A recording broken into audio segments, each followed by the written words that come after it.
अस्सलाम वालेकुम friends, welcome to classic entertainment channel. उम्मीद है आप लोग जहाँ होंगे खैरियत के साथ होंगे, लाइफ को एंजॉय कर रहे होंगे। मैं रमशा खान एक बार फिर से हाजिर हूँ आपके फेवरेट नॉवेल अपना बनाने की एपिसोड 3 के साथ। एपिसोड 1 और 2 आप लोगों ने रेट की होगी और यकीनन आपको पसंद भी आई होगी, और अब आप शिद्दत से एपिसोड 3 के मुंतज़िर होंगे। तो आपके इंतज़ार को ख़त्म करते हुए मैं ले आई हूँ एपिसोड 3, जिसका बाकायदा आगाज़ करेंगे। मगर उससे पहले एक छोटी सी रिक्वेस्ट जो मैं आप लोगों से करना चाहूँगी कि हमारी वीडियो को लाइक कर लीजिए, चैनल को सब्सक्राइब कर लीजिए और बेल आइकॉन को लाजमी प्रेस किया कीजिए ताकि हमारे चैनल पर अपलोड होने वाली हर नई वीडियो का नोटिफिकेशन आपको सबसे पहले मिले। चलिए तो मिलकर पढ़ते हैं अपना बना ले, written by Seema Shahid, episode 3। Limousine तेजी से साफ शिफाफ सड़क पर दौड़ रही थी और हर बढ़ते फासले के साथ अनाविया का हाल बुरा होता चला जा रहा था। वो खौफो हिरास का शिकार हो रही थी, मगर उसके साथ बैठा हुआ वो शानदार सा मर्द उसके हाथ थामे हुए था। दूसरी तरफ उस शख्स की दादी मुसलसल उससे अपने ख़ानदान का गायबाना तारुफ और अपने पोते यूसुफ सफ़ीर के बारे में बातें किए चली जा रही थी, जिन्हें वो गायब दिमागी से सुनती हुई बस ज़बरदस्ती मुस्कुरा रही थी। अनाफिया ने एक दो बार कनखियों से साथ बैठे मर्दाना वजाहत से भरपूर मर्द को भी देखा था, जिसके चेहरे पर नीम अंधेरे में भी उसे परेशानी साफ नजर आ रही थी। यकीनन वो भी इस सूरत हाल में इतना ही अनकंफर्टेबल था जितना वो खुद थी। उसकी तो चलो मजबूरी थी, पर वो अपनी दादी को साफ साफ बता क्यों नहीं रहा था कि वो उसकी बीवी नहीं है। ये सब कितना रोमांटिक है ना, दादी ने बात करते करते अनाविया से पूछा तो वो चौंकी। क्या? उसके लबों से बेख्तियार फिसला कि उसे कुछ पता नहीं था कि ये बुजुर्ग खातून क्या कह रही थी। यही कि तुम और मेरा पोता यूसुफ कॉलेज के ज़माने से साथ थे, फिर बिछड़ गए और कल पेरिस में किसी कॉन्फ्रेंस में अचानक से मिल गए और फिर कहीं दोबारा ना बिछड़ जाओ इसलिए फौरी निकाह कर लिया। वो खुशदिली से बोल रही थी और अनाविया का दिमाग इस पजल के टुकड़े जोड़कर उसे हल करने में लगा हुआ था। उसने दादी की बात सुनते हुए संजीदगी से नज़रें उठाकर यूसुफ को देखा।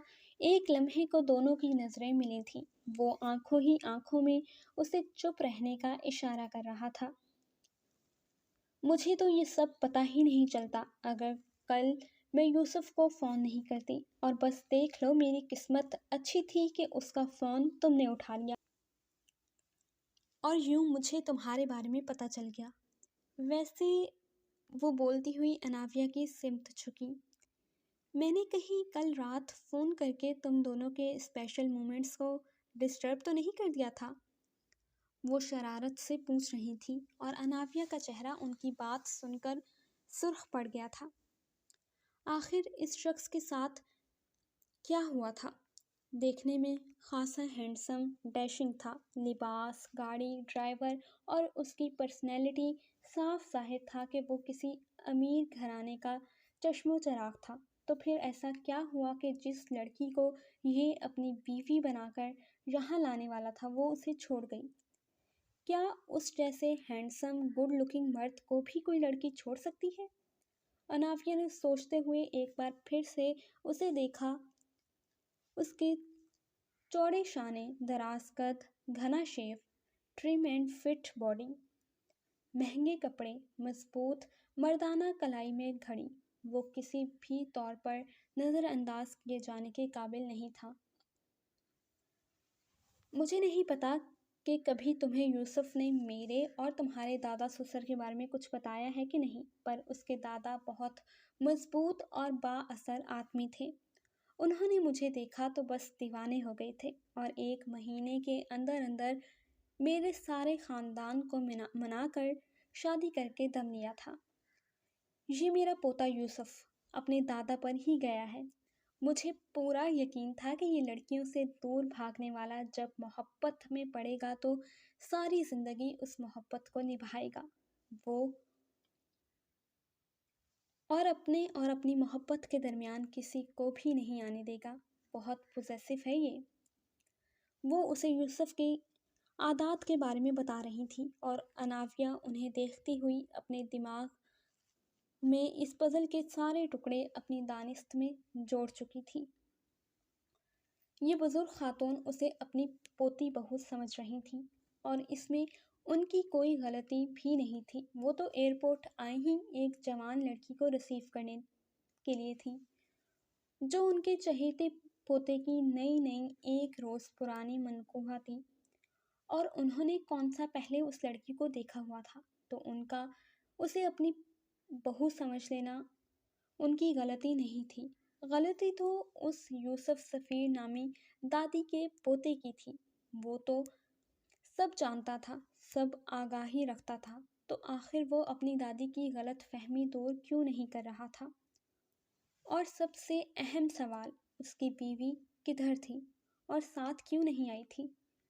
اناویہ کا دماغ گتھیاں سلجھانے میں الجھا ہوا تھا۔ میں جانتی ہوں تم پیرس میں پلی بڑھی ہو، پر اپنا یہ استنبول بھی کسی سے کم نہیں ہے۔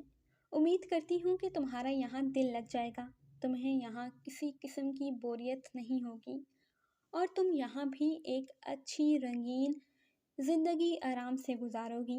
دادی نے مسکراتے ہوئے یوسف کے ہاتھ میں دبے اس کے نازک سے ہاتھ کو دیکھا۔ ویسے جب میں نے تمہاری آواز سنی تھی تو مجھے اندازہ نہیں تھا کہ تم اتنی کم عمر ہو۔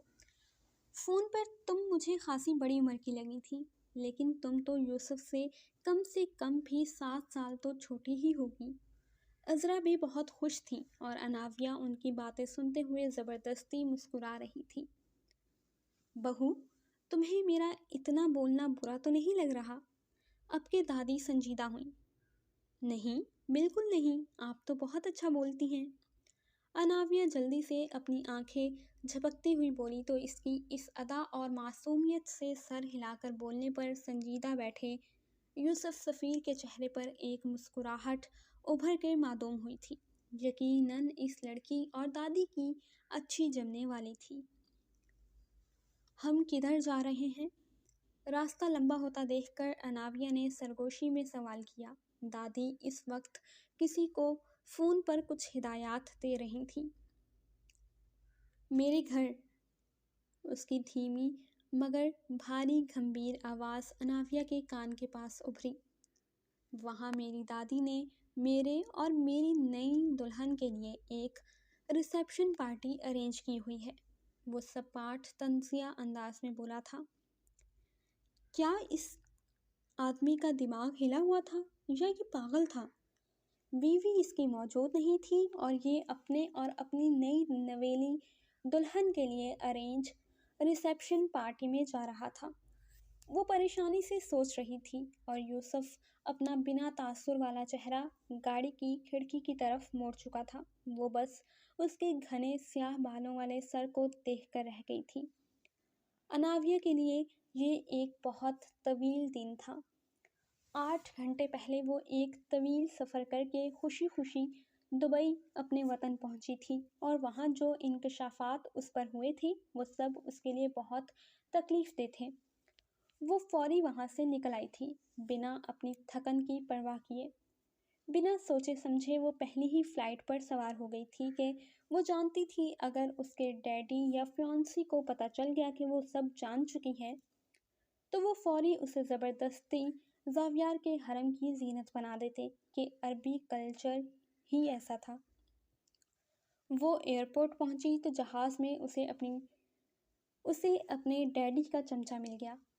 اس سے بچنے کی خاطر وہ اس لیموزین میں آ کر چھپی، اور اب اناویہ نے بیچارگی سے اپنے دائیں جانب بیٹھی دادی اور بائیں جانب بیٹھے یوسف کو دیکھا۔ آگے کیا ہونا تھا وہ یہ سوچ سوچ کر پریشان ہو رہی تھی۔ وہ کسی بھی طرح اس گاڑی سے اتر کر بھاگ جانا چاہتی تھی، مگر اسے موقع ہی نہیں مل رہا تھا، اور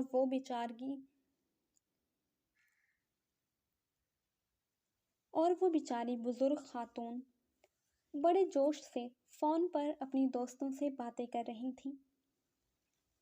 इतना मत सोचो। यूसुफ ने उसके कान में सरगोशी की तो वो चौंक कर सीधी हुई।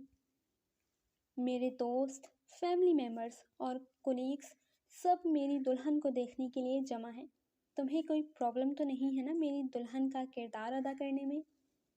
वो कन अखियों से अपनी दादी को देखता हुआ बोला। क्या मेरे पास कोई और ऑप्शन या चॉइस है? अनाविया ने नज़रें उठाकर उसकी आंखों में देखते हुए सवाल किया।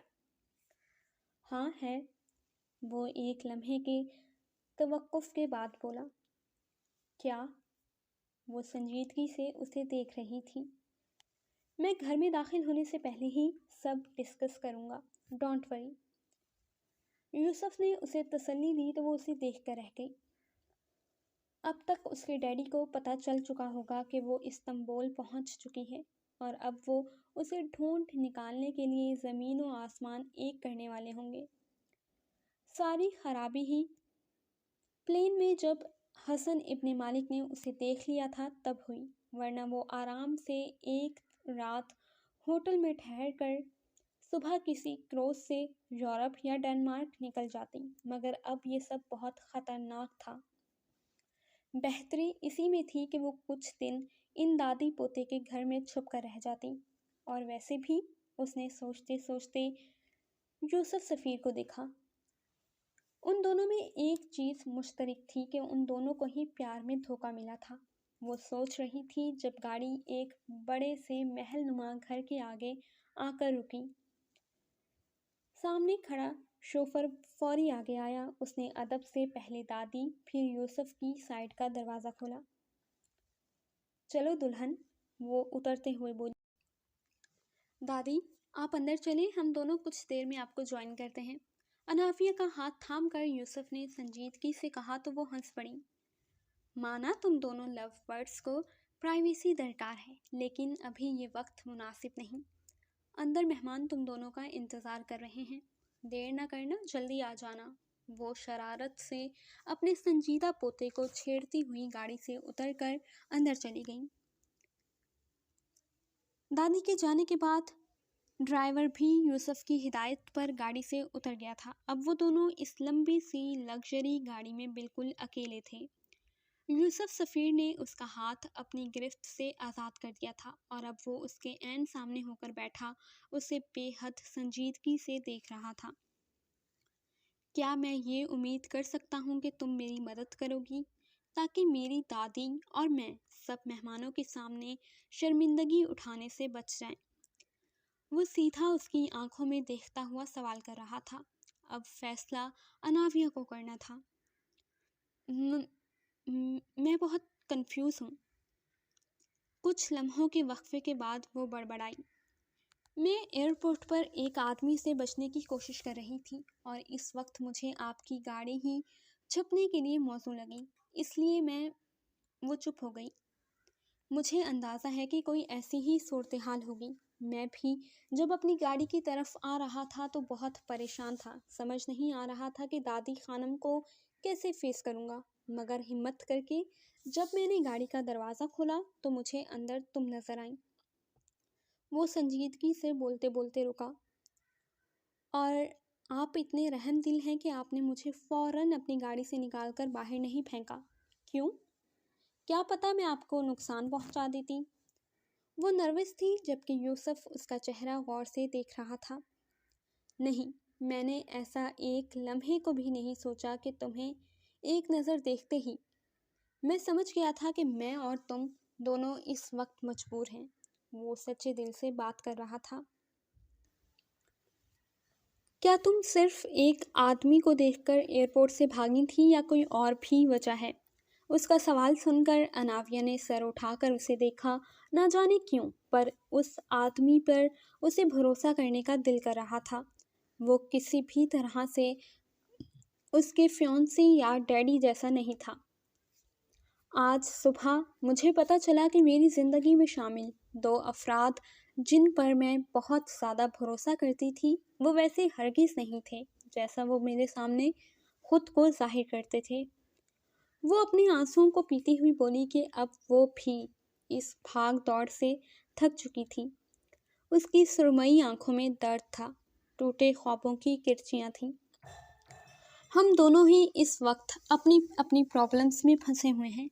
बस एक छोटी सी फ़ोन कॉल ने सब कुछ उलट पुलट कर दिया। मैं मसरूफ़ था और मुझे पता ही नहीं चला कि क्या से क्या हो गया।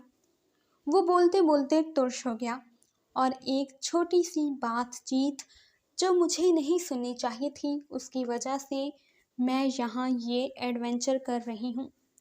अनाविया तल्खी से हंसी। हम दोनों बिना किसी प्लानिंग के एक दूसरे से टकराए हैं। शायद किस्मत ने हमें मिलाया है। उसने सीट पर रखा अनाविया का हाथ अपनी गिरफ्त में लिया और उसकी हथेली खोलकर उस नाजुक से हाथ की शिफाफ लकीरों पर अपनी मर्दाना उंगलियां फेरने लगा। मेरी दादी खानम अजरा बे और मेरी नैनी जो अब इस घर की हाउस कीपर हैं, सुल्ताना खानम, उन दोनों को मेरे निकाह की खबर ने खुशी से पागल कर दिया है कि वो अरसे से मुझ पर शादी करने के लिए दबाव डाल रही थी और बिना मुझसे पूछे, बिना मुझसे तस्दीक किए उन्होंने बस एक खबर सुनकर सारे दोस्त अहबाब और प्रेस को बुलवा लिया मेरी दुल्हन से मिलवाने के लिए। और वो सब भी बहुत पुरजोश हैं उस लड़की को देखने के लिए जिसने मुझ जैसे उखड़ दिमाग को बकौल उनके नकील डाल दी है। वो धीमे लहजे में बात कर रहा था।